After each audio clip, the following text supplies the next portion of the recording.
Hello tout le monde, j'espère que vous allez bien. Je vous retrouve aujourd'hui dans cette nouvelle vidéo que j'avais juste trop hâte de vous filmer. À la base, je voulais faire une vidéo sur les séries Netflix terminées, que ce soit originales Netflix ou des séries autres, mais qui sont sur Netflix, disponibles sur Netflix et qui sont terminées.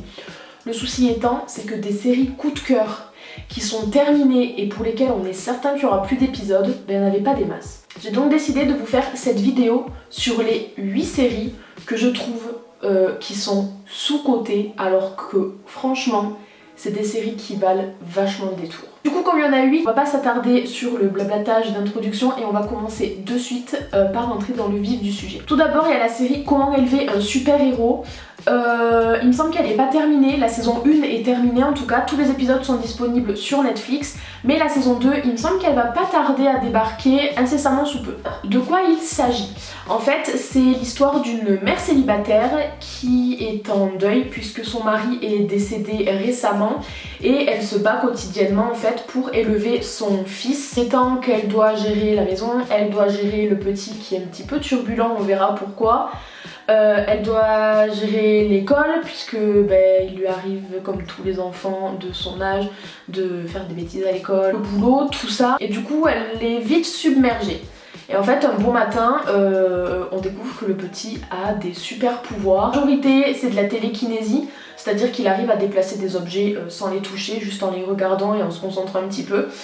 Et en fait, à partir de ce moment-là, elle va pas le croire, elle va se dire c'est un enfant, il a beaucoup d'imagination, jusqu'au jour où elle va voir de ses yeux qu'en effet son fils a des sacrés pouvoirs. Et à partir de là, va s'en suivre une espèce de traque entre guillemets sur pourquoi il a des pouvoirs et d'où ça vient. On va suivre toute cette folle histoire et j'ai adoré. Il me semble que je l'ai regardé quasiment d'une traite. Il me semble que ouais, j'ai dû voir 4 épisodes d'un coup et après j'ai vu le reste. Sachant que chaque épisode dure entre 40 et 50 minutes et qu'il y en a 9. Honnêtement, c'est pas une des séries les plus longues que j'ai regardées, mais je l'avais commencé parce que c'était dans une période où j'avais fini tout ce que je regardais. Les épisodes allaient arriver dans un an ou dans quelques mois et du coup j'ai cherché de nouvelles séries assez courtes à regarder. Le synopsis m'avait bien plu, la bande-annonce je l'avais trouvée trop mignonne et du coup j'ai kiffé en fait. De toute façon moi dès lors où c'est une histoire de pouvoir et de super-héros et de sorcières et tout, moi ça me range de ouf d'un coup. Je vous mettrai dans la barre d'infos tous les liens des bandes annonces, comme ça si jamais il y a un synopsis et une série qui vous plaît, vous pourrez directement cliquer sur la bande annonce, voir la bande annonce. Comme ça vous pourrez décider si oui ou non vous voulez commencer la série. Ensuite, une série dont j'ai pas énormément entendu parler non plus sur YouTube, c'est Lock and Key. En gros c'est une famille pareil, ils viennent de perdre leur père et elle, la femme du coup, vient de perdre son mari et ils décident de changer de vie, de déménager, de changer carrément de ville, ils partent à l'autre bout du pays limite pour aménager dans la maison familiale. La maison familiale qui s'appelle Key House, K-E-Y, qui veut dire clé en anglais, et en fait ils vont aménager dans cette maison qui jusqu'à présent avait à peu près été tenue par le frère du mari me semble, et du coup ils aménagent ici tous les 4, sauf que petit à petit certaines personnes de la famille vont commencer à avoir d'étranges comportements. Du coup le petit de la fratrie, donc le dernier, Baud je crois qu'il s'appelle, il va commencer à mener sa petite enquête. Et pareil, il va découvrir des choses dans la maison où ses frères et sœurs disent mais what the fuck, qu'est-ce qu'il raconte, ça doit être son imagination d'enfant. Et en fait au final, il voit bien certaines choses et il découvre bien certaines choses qui expliquent tout ce qui se passe. Et grosso modo, dans cette maison est cachée des clés au pouvoir surnaturel. Il y a une clé qui permet de devenir un fantôme et donc de vagabonder avec son âme hors de son corps un petit peu partout. Il y a une clé qui permet de faire une introspection et donc cette fameuse clé vous permet d'ouvrir une porte qui va donner lieu à l'intérieur de votre tête et ça peut vous permettre de faire des introspections. Vous avez accès à tous vos souvenirs. Vous avez, un peu comme dans Vice Versa, vous avez accès à vos souvenirs, vous avez accès à plein de choses que vous aimez. En fait c'est un peu comme si tout ce que vous aimez dans votre tête s'embriquait et faisait une espèce de parc d'attractions géant. Et suite à ce mystère, en gros suite à cette chose qui s'est passée dans la maison quand il était adolescent, ces clés là sont vachement recherchées par certaines personnes qui sont prêtes à tout du coup pour les récupérer, sauf que les enfants vont se battre évidemment pour les garder. Normalement il y a une saison 2 qui est censée paraître, donc j'ai vraiment hâte qu'il y ait une deuxième saison. Cette série là elle comporte 10 épisodes et les épisodes durent entre 40 et 50 minutes. Ensuite une autre série que j'ai adorée, mais vraiment j'étais complètement absorbée à chaque fois que je la regardais, c'est 3%.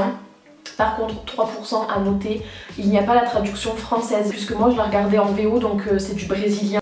La série est tellement bien ficelée, l'intrigue est tellement bien faite que même si tu lis les sous-titres, tu ne te rends absolument pas compte du fait que c'est pas en français en fait. Enfin moi en tout cas ça m'a absolument pas posé de problème. En gros 3% c'est dans un avenir plus ou moins apocalyptique où en gros il n'y a plus vraiment de ressources disponibles pour tous.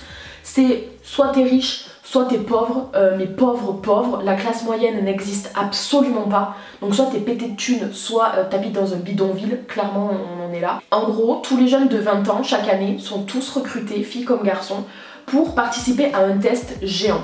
Et dans ce test-là, seulement 3% de ces jeunes vont avoir accès à ce qu'on appelle l'autre rive. L'autre rive, c'est quoi? En gros, c'est comme si il y avait un énorme pays bidonville où il y avait toute la population considérée comme non cultivée ou non intelligente, puisqu'elles n'ont pas réussi le test. Et en fait, l'autre rive, c'est comme s'il y avait une île paradisiaque et idyllique à souhait, avec de disponibles toutes les ressources, la nouvelle technologie, tout en fait. Et c'est là où sont les riches qui font partie de l'autre rive et en fait qui ont été les 3% de leur génération et de leur promo, on va dire. Ça fait beaucoup de guillemets tout ça. En gros, avoir réussi les tests et cette série est trop bien parce qu'il y a énormément de rebondissements. Il y a 3 saisons pour le moment. Normalement, il y a la 4ème qui est censée paraître incessamment sous peu, je l'espère. Les épisodes durent pareil, entre 40 minutes et 1 heure. Il y a 8 épisodes par saison. Ce qui est vachement bien dans cette série, c'est qu'il y a tout le temps des rebondissements. On s'ennuie jamais parce qu'en fait, il y a tout le temps des rebondissements, que ce soit de l'action en soi ou que ce soit des rebondissements dans le sens où il y a des personnages qui retournent leur veste constamment, sauf que t'arrives jamais à savoir si elles retournent vraiment leur veste ou si c'est un rôle qu'elle joue, on va dire, ou un jeu d'acteur qu'elle joue pour justement faire croire que elle retourne sa veste et du coup être acceptée d'un certain parti alors qu'en réalité elle est avec l'autre partie et c'est juste pour arnaquer tout le monde, vous voyez. Et ça c'est un truc de ouf, ça te retourne le cerveau. Des fois pendant toute une saison tu détestes un personnage, t'es là en mode oh non et tout mais c'est une blague, et en fait à la fin t'es là genre ah ouais, je ne l'avais pas vu venir. Et c'est trop bien, franchement cette série elle est juste trop bien. Ensuite 4ème série c'est The Umbrella Academy. Cette série ça a été mon coup de cœur de l'année dernière, je l'ai torchée en une journée. Pour moi il y a une seule saison qui est apparue, il y a 10 épisodes, pareil entre 40 et 50 minutes. C'est des femmes aux 4 coins du monde qui ont eu des enfants qui avaient des capacités surnaturelles. Il y en a qui ont le pouvoir de lire dans les pensées, je crois. Il y en a qui ont une force surhumaine. Il y en a qui ont une rapidité, qui sont rapides, il me semble. Il y en a qui peuvent voyager dans le temps. Enfin, tout ce genre de délire. Il y a un monsieur qui est allé voir chacune de ces femmes et qui leur a dit « J'achète votre enfant ». Ces femmes ont accepté. Et en fait, lui, son but, c'était d'ouvrir une école d'enfants super-héros et d'enfants au pouvoir surnaturel. Il a éduqué tous ses enfants. Et en fait, un beau jour, il s'était rendu compte que parmi tous les enfants qu'il avait repérés et qu'il avait pris pour les élever lui-même, il y en a une qui n'a pas de super-pouvoir. Et du coup, elles se sont constamment à part parce qu'en fait, dès qu'il y a des missions, par exemple un braquage de banque, ben c'est pas vraiment les autorités qui vont en premier ou qui arrivent en premier sur les lieux, c'est vraiment les enfants de l'Umbrella Academy qui sauvent la ville H24 en fait. Ils sont en mission, un peu comme les Totally Spies. Et ce depuis leur plus jeune âge. Donc quand ils grandissent, ben, chacun prend sa vie de son côté. Sauf que finalement là ils se retrouvent parce que leur père est décédé, leur père adoptif est décédé. Et du coup bah il faut bien s'occuper de la maison et s'occuper du testament et tout ça. Et le fait de se retrouver, ils vont avoir envie de recommencer comme avant. Sauf que à recommencer comme avant, la fameuse petite qui a grandi et qui elle n'avait pas de super pouvoir et qui se sentait à l'écart déjà petite, la adulte elle va complètement péter les plombs. Et pareil il va y avoir plein de rebondissements, on va découvrir plein de trucs. Et cette série, mais franchement ça a été vraiment mon coup de cœur de 2019.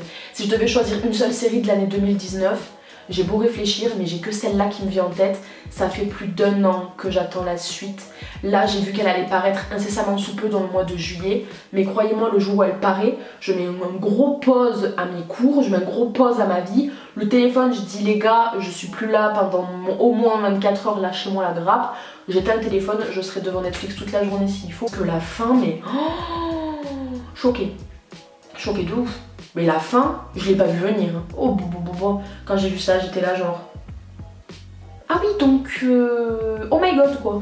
J'avais rien d'autre à ajouter de toute façon. Ensuite, une autre série que j'ai vue cette année, c'était bien avant le confinement, il me semble que c'était vers janvier, quelque chose comme ça. C'est Spinning Out, j'ai beaucoup aimé, plus parce que ça m'a fait passer le temps et que c'était appréciable comme série. C'est une série qui parle du patinage artistique. Et depuis que je suis gamine, je suis passionnée par le patinage artistique. Sauf que vu que je sais faire ni du roller ni du ski, je trouve ça magnifique. Donc en gros, Spinning Out, c'est l'histoire de Kat qui a été traumatisée parce que quand elle était gamine, elle était vraiment championne de patin à tous les niveaux. Et un jour, elle a fait une mauvaise chute, elle s'est ouvert le crâne. Et depuis, elle a archi peur de remonter correctement sur les patins parce qu'elle continue toujours d'en faire. Mais elle a du mal à lâcher prise et à se laisser aller sur certaines figures parce qu'elle a toujours cette obsession sur le fait de tomber et de passer à côté de sa vie parce qu'elle a failli y passer déjà une fois. Et en fait, sa petite sœur, elle, a décidé de faire du patin comme elle. Et le souci, c'est que du coup, sa petite sœur, c'est sa concurrente directe. Puisque même si elles sont pas dans la même catégorie, malheureusement, sa petite sœur, comme elle n'est jamais tombée, qu'elle n'a jamais eu aucune chute, aucun traumatisme, rien, elle se donne à fond H24 et elle commence à dépasser sa sœur, on va dire, au niveau des récompenses. Résultat des courses, il y a une espèce de dualité qui s'installe entre elles et leur mère est très carrée. C'est mange correctement, dors bien, fais du sport. Mange correctement, dors bien, fais du sport. Et c'est ça tout le temps en boucle, elle devient obsédée parce que leur mère faisait du patin aussi, mais n'ayant pu réaliser son rêve parce qu'elle est tombée enceinte de Kat au moment des grandes compétitions et tout, elle vit par procuration à travers ses enfants. Du coup, Kat décide de totalement arrêter le patin, de changer de vie, sauf qu'elle se voit offrir une nouvelle opportunité de reprendre le patin à haut niveau et en plus avec un nouveau partenaire qui clairement est le meilleur dans sa catégorie et est le meilleur limite du pays. Et résultat des courses, elle décide de saisir cette chance et va s'en suivre toute une histoire d'amitié, de sport, d'acceptation de soi aussi parce que ça traite de la schizophrénie et de la bipolarité il me semble. Donc voilà, il va y avoir des histoires d'amour, tout ça. Et très honnêtement, moi qui suis très fleur bleue, qui adore les séries et les films très cucu, très gnangnan sur les histoires d'amour et tout, fatalement j'ai adoré. Si vous aimez pas ça, malgré le fait que vous aimez le sport et ce genre de films, de compétition, de trucs de machin, honnêtement il y a beaucoup, ça tourne beaucoup autour de l'histoire d'amour, des flirts et tout. Donc si vous aimez pas ça, passez votre chemin parce que ça vous plaira absolument pas. Mais moi j'ai bien aimé, ça m'a vachement fait passer le temps. Et écoutez, le soir, un épisode de temps en temps pendant que je mangeais, quand je rentrais du boulot, c'était vachement appréciable. Et là c'est pareil, on a 10 épisodes pour le moment sur la saison 1 et ça dure entre 40 et 50 minutes par épisode. A noter que la série est terminée. Je vais vous parler de The Innocent. The Innocent, c'est quoi ? En gros c'est June, une adolescente, il me semble de 16 ou 17 ans. En gros elle cherche à échapper à son père puisque sa mère est partie de la maison en fait, elle est jamais revenue. Et du coup elle vit avec son père qui est très étouffant parce que du coup vu qu'il a perdu la femme de sa vie, il refuse de perdre sa fille, du coup il lui interdit quasiment tout, il la prive quasiment de tout et elle a une vie très étouffante et un beau jour elle décide de fuguer avec son petit copain Harry. Sauf que pendant cette fugue, ils vont faire une étrange rencontre puisque en fait June a des pouvoirs de métamorphe et elle peut se transformer en quelqu'un qu'elle voit. En fait, je me rappelle plus vraiment des circonstances, mais dans certaines circonstances, quand elle voit quelqu'un, et ben elle peut prendre l'apparence de ce quelqu'un. Et il me semble que ce quelqu'un peut prendre son apparence, je me rappelle plus trop comment ça fonctionne, mais c'est un bail comme ça. Et le problème c'est qu'elle est recherchée par une secte, puisque cette secte est au courant de cette espèce de don qu'elle a. Du coup ils veulent la prendre pour Ils veulent la prendre pour l'amener chez eux, lui faire des espèces de tests, voir comment elle est, et en fait ils veulent lui faire croire qu'ils vont la prendre chez eux pour la mettre en sécurité, alors qu'en fait limite c'est bien eux les plus dangereux. Va s'en suivre une espèce de traque à l'homme pour choper June, sauf qu'elle à chaque fois elle va essayer de s'enfuir. Et écoutez, vous verrez bien ce qui se passe si vous regardez la série. En attendant, pareil, celle-là, je misais pas un sou. Je l'ai commencé parce que j'avais plus rien à regarder et je l'ai bouffée. En fait, en soi, il y a énormément d'action et l'intrigue est tellement palpitante et on veut tellement, en fait, à la fin de chaque épisode, on veut tellement savoir ce qui va se passer que c'est ça qui nous maintient en haleine et qui fait qu'on continue la série. Parce qu'en soi, je pense que si à la fin de chaque épisode, il n'y avait pas cette espèce de truc comme ça qui fait que t'as envie de savoir ce qui se passe après, je pense que j'aurais lâché en plein milieu ou j'aurais lâché dès le début.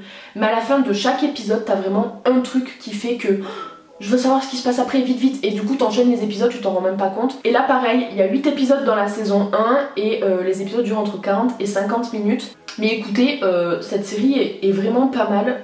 Si vous n'avez pas quoi regarder, que vous adorez tout ce qui concerne le supernaturel et tout ce genre de bail, foncez, c'est vraiment pas mal. Là, une série qui est mon coup de cœur de ce dernier mois, c'est L'Éternelle Sorcière. J'adore cette série, je la bouffe. Et normalement quand j'ai un coup de cœur sur une série, je la mate en une journée. Là, c'est que j'ai tellement aimé tout en fait, les acteurs, le jeu d'acteurs, tout, que du coup, vu qu'avec la saison 1 de dispo quand je l'ai commencé, je regardais les épisodes au compte-gouttes, histoire d'être sûre de pouvoir enchaîner avec la saison 2. Là, je suis ravie puisque la saison 2 est sortie. Actuellement, je suis à l'épisode 9, il me manque le dernier épisode de la saison 1 à regarder entre 30 minutes et 50 minutes. En gros, c'est quoi? C'est Carmen qui vit en 1646. En gros, elle se fait vendre au marché par un homme et un jeune homme décide de l'acheter et à la base elle était censée servir de bonne à la maison, sauf qu'une histoire d'amour va se développer entre Cristobal et Carmen. Tout le monde étant contre cette histoire, peu de personnes qui sont au courant sont contre. Les parents de Cristobal, qui eux sont très aisés, bien sûr ne sont absolument pas au courant de ce qui se passe. Et en fait Carmen est une sorcière. Et un beau jour, le fait qu'elle est sorcière, ça va se savoir. Du coup elle va être promise au bûcher, bien sympathique en tout cas. Sauf que quand elle était en cellule avant de se faire brûler vive, elle a rencontré un autre sorcier qui s'appelle Aldemar. Et en gros il va lui dire, on fait un pacte, tu fais quelque chose pour moi et en échange je fais en sorte que lorsque tu seras sur le bûcher, tu retrouveras l'amour de ta vie. Elle accepte, sauf qu'une fois sur le bûcher, le feu va à peine lui consumer les pieds et elle va être propulsée de 1646 à 2019. Et de là donc elle va devoir s'adapter à une nouvelle ville, plus un nouveau monde quand même qu'une nouvelle ville, là où est-ce qu'elle vivait des centaines d'années auparavant. Et elle va reconnaître certains endroits là où elle travaille à l'époque, sa maison, mais sauf que tout a changé puisqu'il y a des centaines d'années qui sont passées. Et elle va être là pour remplir sa quête du coup, c'est-à-dire satisfaire ce que Aldemar lui a demandé. Et une fois qu'elle aurait satisfait ce que le grand sorcier lui demandait, elle allait pouvoir retrouver l'amour de sa vie. Donc écoutez, cette série elle est trop bien. Sachez qu'elle n'est pas disponible en français, pareil. Elle est en VO, donc c'est-à-dire en espagnol je crois. Et vous avez les sous-titres, elle est aussi en anglais. Personnellement je la regarde en anglais. J'ai pas vraiment moyen de pratiquer l'anglais, donc je la regarde en anglais. Ensuite, la dernière série dont on va parler, c'est Toi, moi et elle. En gros c'est une série qui traite du sujet du polyamour et du trouble, donc le fait d'être en couple à 3. Ici ça va être Izzy, qui est une jeune étudiante il me semble, qui cherche divers moyens de financer son quotidien, se prostitue car en quelque sorte. Un beau jour, Jack trouve qu'avec sa femme c'est compliqué, c'est tendu, et il me semble que c'est son frère ou son beau-frère qui lui dit « T'as qu'à te taper une prostituée mon gars et tu verras que t'aimes ta femme !» Il va pour aller faire ce qu'on lui a dit de faire, sauf que il voit Izzy une fois, puis 2 fois, puis 3 fois. Un beau jour, il décide d'en parler à sa femme voit Izzy, c'est le coup de foudre, Et du coup, entre Izzy, Emma et Jack, c'est l'amour fou et ils décident de se mettre en ménage à 3. À partir de là va s'en suivre tout plein de péripéties, c'est-à-dire quand t'es 3, bah parfois t'as des périodes où t'es plus souvent avec un, parfois t'as des périodes où t'es plus avec l'autre. Donc il y a cette espèce de rivalité et de jalousie qui peut parfois s'installer. Ça va traiter de comment on fait si on a des enfants, et pour la maison, et le regard des autres, etc. Et c'est vachement intéressant parce que du coup, ça traite d'une autre manière de vivre ses sentiments, d'une autre manière de vivre l'amour, d'une autre manière de vivre tout court. C'est assez corsé dans la série en tout cas, puisque personne ne comprend, les gens ont vachement du mal avec cette notion de on peut aimer plusieurs personnes d'un même amour et sans différence. Et j'ai trouvé ça vachement intriguant au début, c'est pour ça que je l'ai regardé, parce qu'il faut savoir que moi en amour je suis très exclusive, ce qui est à moi, il est hors de question que je le partage avec quiconque. Et du coup ça m'intriguait à la base, je voulais voir, et ça paraît tellement réaliste que du coup bah, tu te dis ah bah ouais je comprends en fait. Donc honnêtement je me verrais absolument pas vivre comme ça, parce que je suis exclusive et que je suis pas polyamoureuse, je serais pas capable de l'être en tout cas. Mais tu comprends mieux les personnes qui le sont, pourquoi elles le sont et comment ça se fait. Et du coup comment elles font pour vivre ça en ayant mais rien à faire du regard extérieur des gens. Et franchement j'aime trop cette série parce que ça traite de plein de sujets différents, mais toujours en relation avec le polyamour. Et j'ai adoré, c'était trop bien. Saison, il y a 10 épisodes et les épisodes ne durent jamais plus de demi-heure.